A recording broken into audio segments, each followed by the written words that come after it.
You're listening to the Pool Builder Marketing Podcast, a podcast dedicated to helping your service-based business grow and thrive using the latest technology in internet marketing. And now, here's the host of our show and the CEO of Grow Inc., Matt Law. All right, everyone, welcome back to another episode of our podcast. Super excited to be with you today. In this episode, we're going to talk about email marketing. And in 2025, we're going to continue our educational course. I hope that you had a happy new year. Just want to remind you that this is a training series and there's some bonus episodes in here and some words for thought in there, but I would go through these in order. So if you go back to episode number 1 in the training and go through those episodes, it will share with you everything we see working with service-based businesses and why you may want to listen. My name is Matt Law. I'm the CEO of Grow Inc. We are a marketing agency that works exclusively with service businesses. And so we basically have some pretty cool tools that measure all of our marketing that we do for clients. We've had clients grow by as much as 400% over just a few years. And we have some really cool tools and systems in place to help companies grow.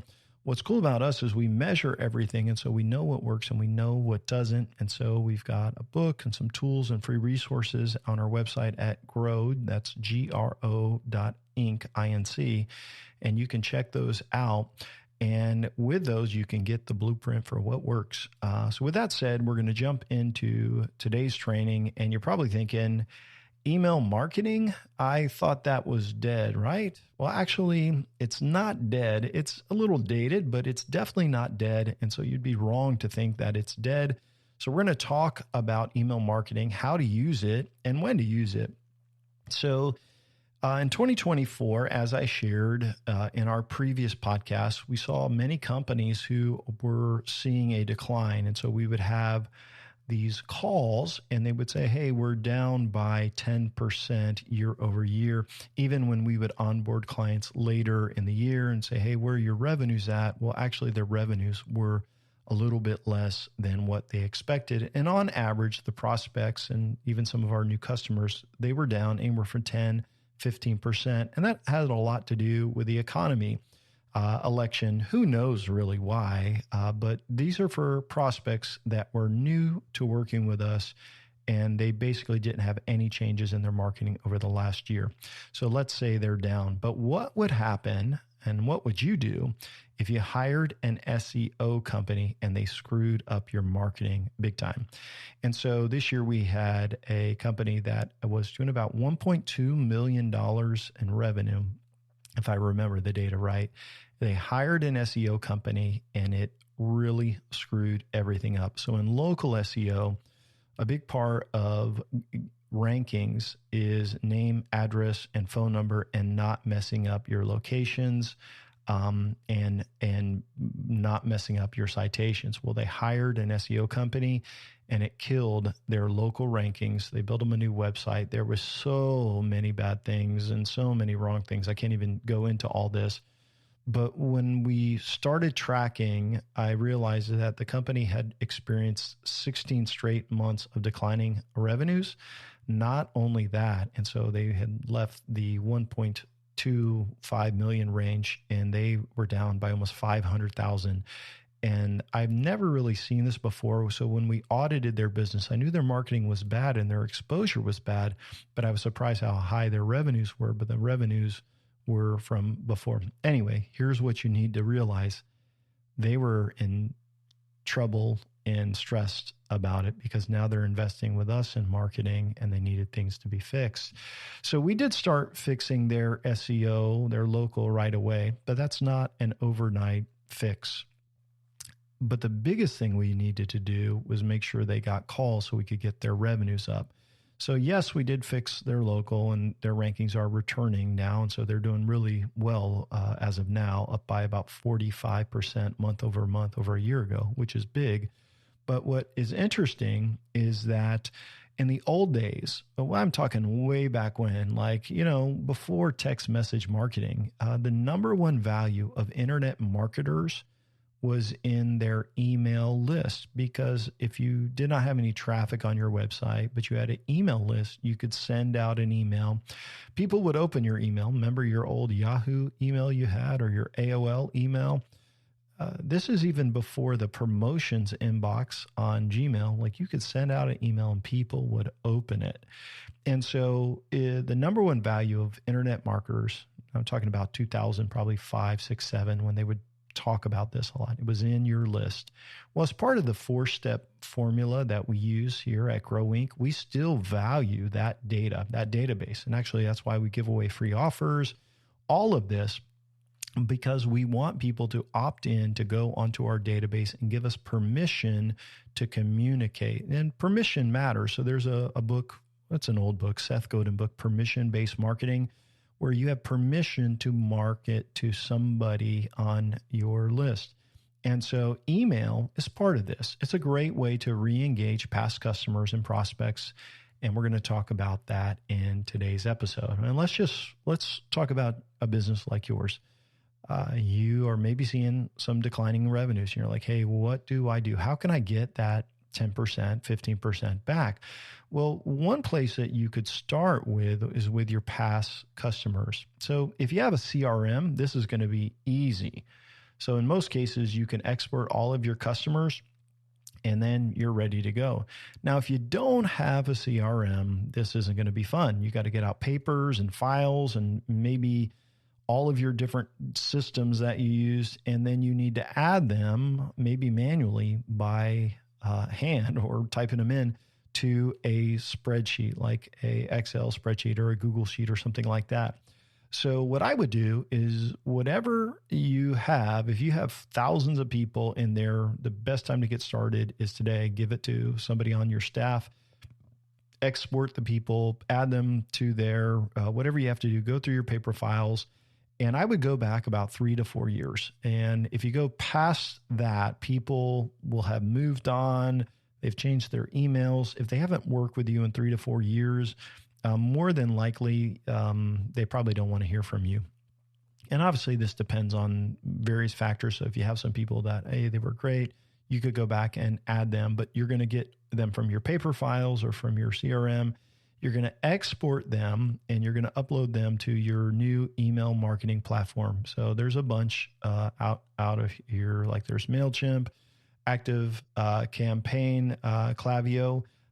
There's a lot of great ones that are out there. We use MailChimp a lot, not necessarily the cheapest, but it's something we're very familiar with, and I'll walk you through that.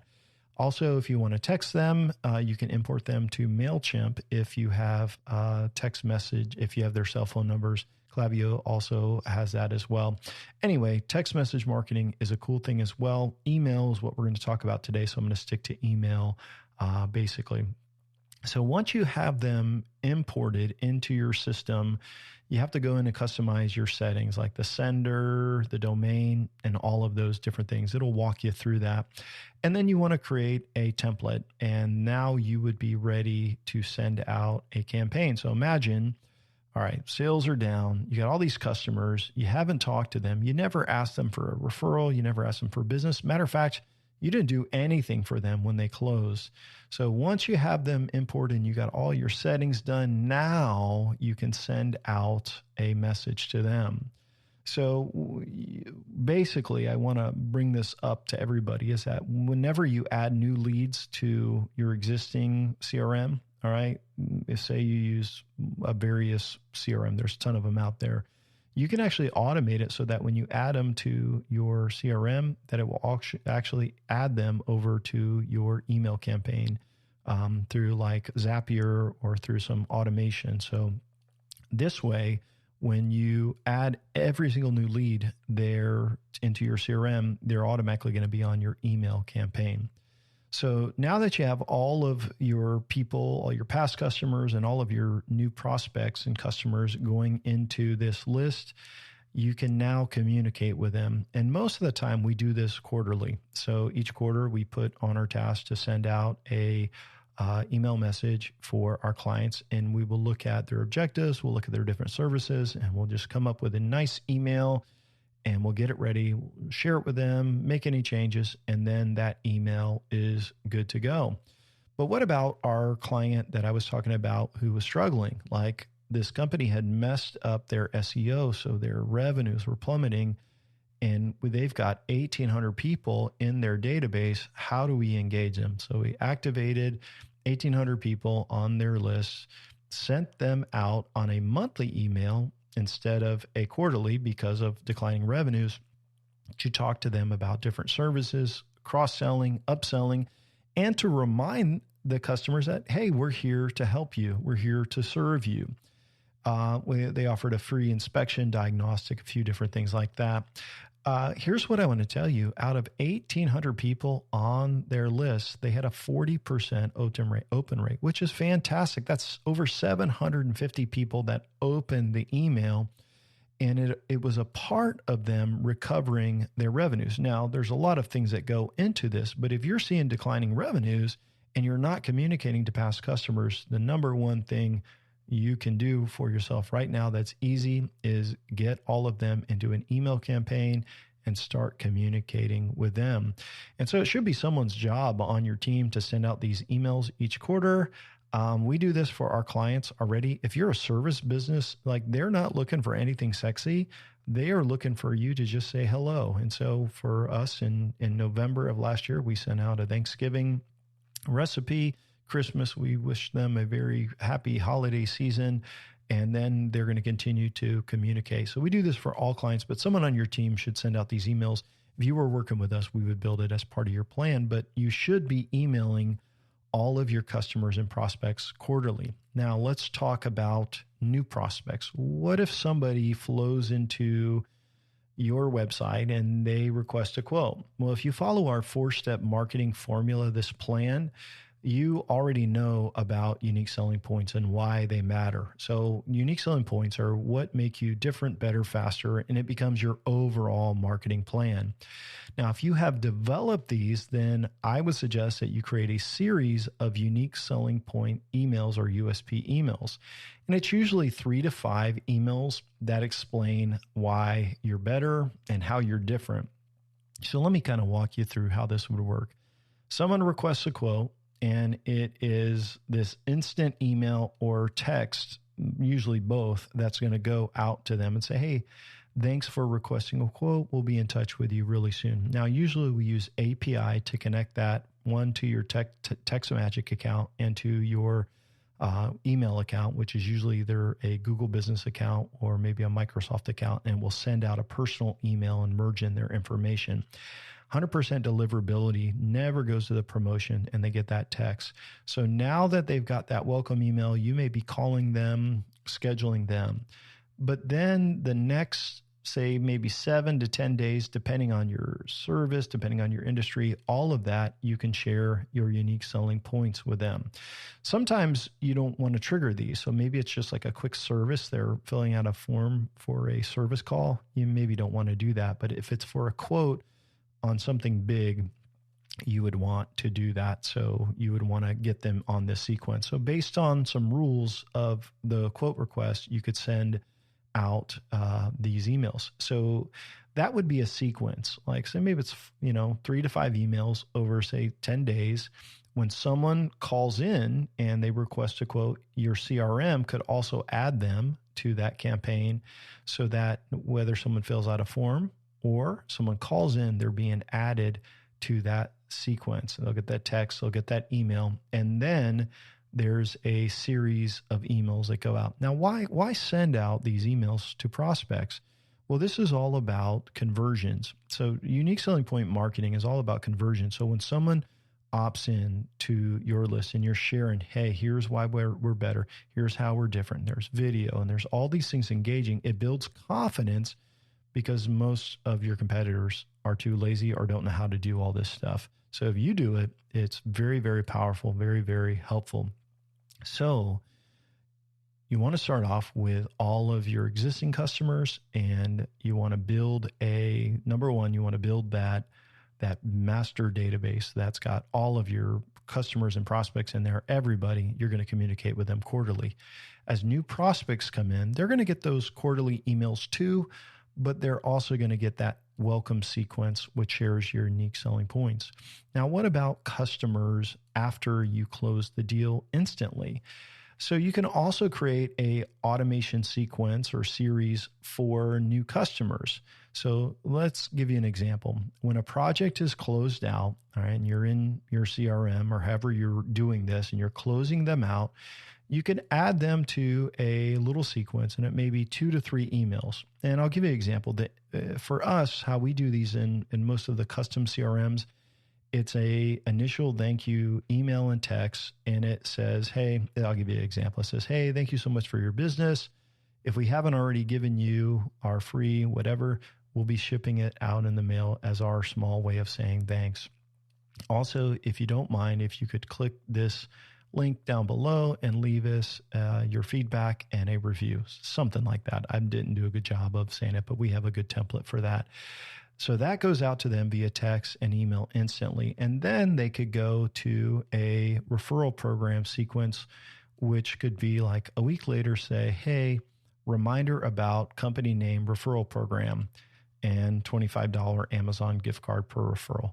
And basically that email says, hey, anytime you refer us somebody and they tell us they heard about, our company from you, we'll send you a $25 gift card. Now, they're already a customer of yours. You already have their information. You have their address. It's all there. So it would be very easy to do. The only way you can do this, though, is if on your website, when you say, how did you hear about us? And they say referred by a friend, you get the friend's name so you can add them. The other thing is when you're getting leads by phone, whoever answers your phone, you just say, hey, how did you hear about us? I was referred. Who referred you? So giving referrals has to be a big deal. And so here's what you do. Whenever that deal closes, that next one closes, you say, hey, that was a referral. Then you send out the gift card. It's super easy to do. So that email tells them about the referral program, and whether they know about it or not, you still should you still should give gifts to those referrals. It's something that you have to kind of plan through, and all your team has to be a part of. Another email that may be in this customer would be a cross-sell or an upsell email. So if you have other services, so maybe, I would do something generic. So if you have 3 or 4 key services, you could talk about those, you could share about those, different technologies, anything like that. So sometimes you can get more revenue, especially after they've done one job with you. So remember, these customers and all your prospects are already going to be on that quarterly email that everyone gets, but they're going to get a couple emails right after the deal closes.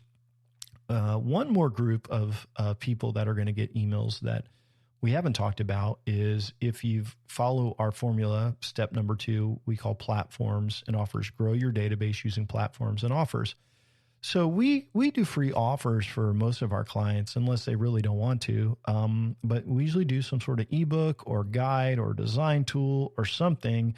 And when people request these tools, then they also get added to the USP sequence for a prospect. And so they're going to get these automation sequences. And so it's sharing the client's USP and why they're better. So if they're looking for a company and they're kind of undecided, it's going to help them get to know our clients better and increase the conversion rates. So here's what I want to tell you. Like, if you get all this set up, yeah, it's a lot to set up. But here's what's cool is you got 4 emails to send a year. And then you've got a referral campaign. You've got your free offers. Everyone who requests your free offer, they're getting emails.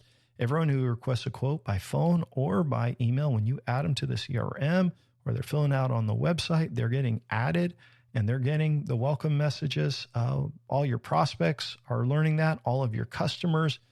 It's very, very powerful once you get it set up, but it does take some work to get set up. But once that's done, you're talking about sending 4 emails a year, and you're going to stay in touch with every single prospect, every single customer. It's pretty powerful. And why this matters, and I want to kind of close out today's training by helping you understand there's an A to Z buying spectrum. All right. A is where people are very far away from buying. So sometimes people are going to go to your website and they get an ebook because they're curious about something. and they opt in and they are at A. They're not ready to buy yet. Now, a Y scale buyer is almost a Z. Z is where people become customers and stay customers.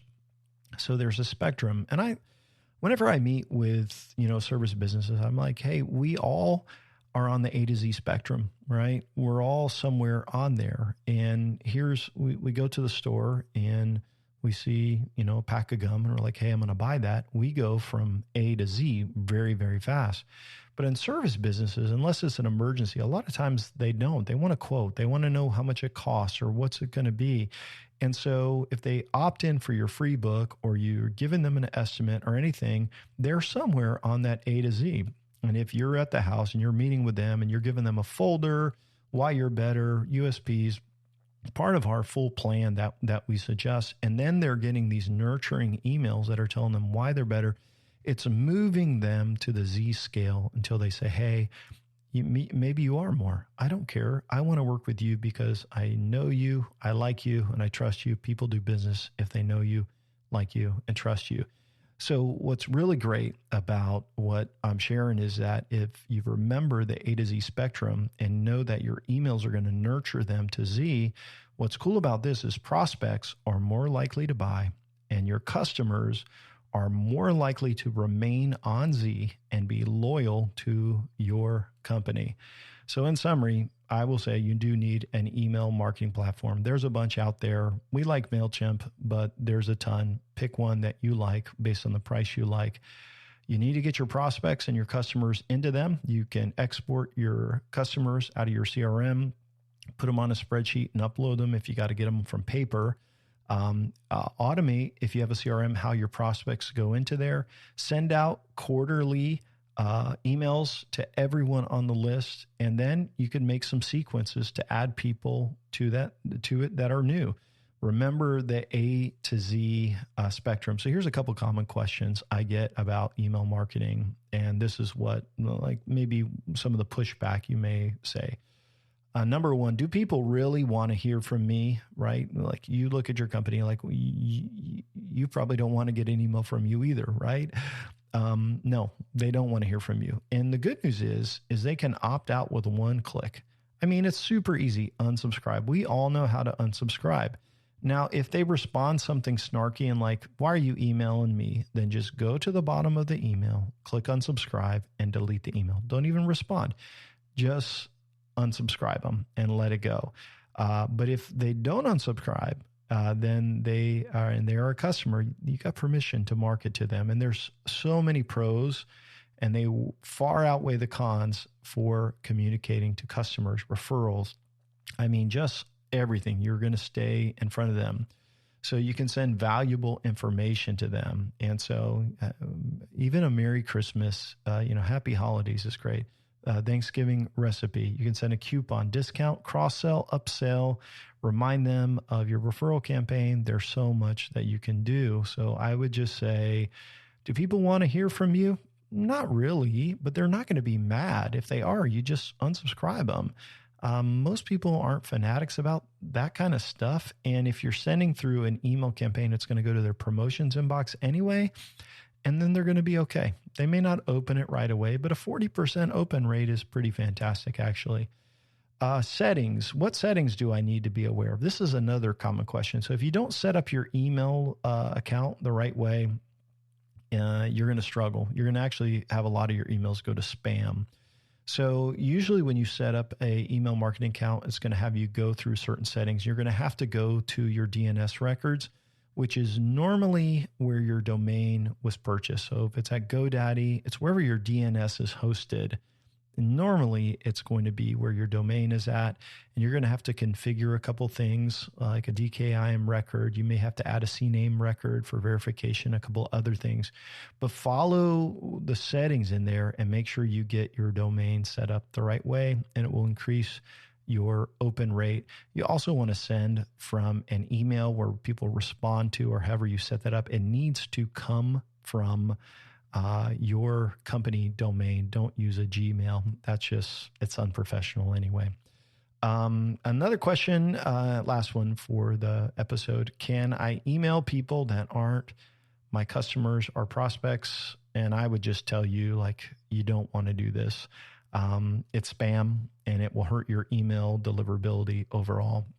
So if you email people that don't know you, and prospects, they're not your prospects or not your customers, you are going to get marked as spam. I do this all the time when people send me email and they're soliciting to me. I know that if I mark them as spam, then they are going to get blacklisted. And there's all these different entities that track spam emailers, domains that are spammers, and they get blacklisted.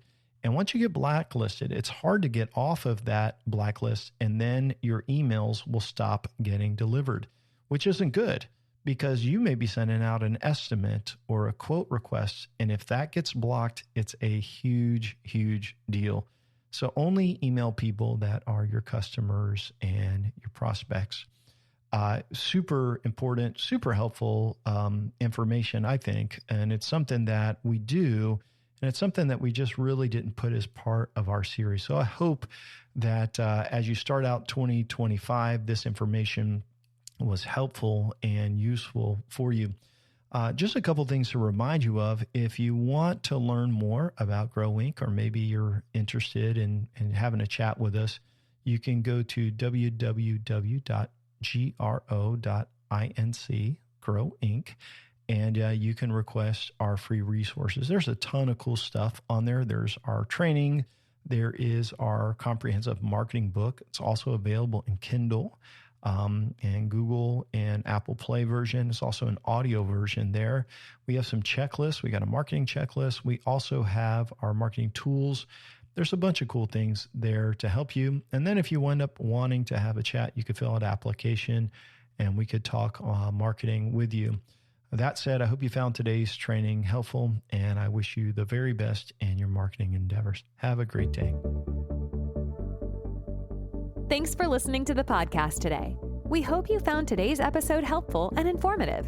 For more information about Grow Inc. and to request our free marketing blueprint ebook and other resources, please visit www.grow.inc. That's GRO.inc. We'll catch you in the next episode.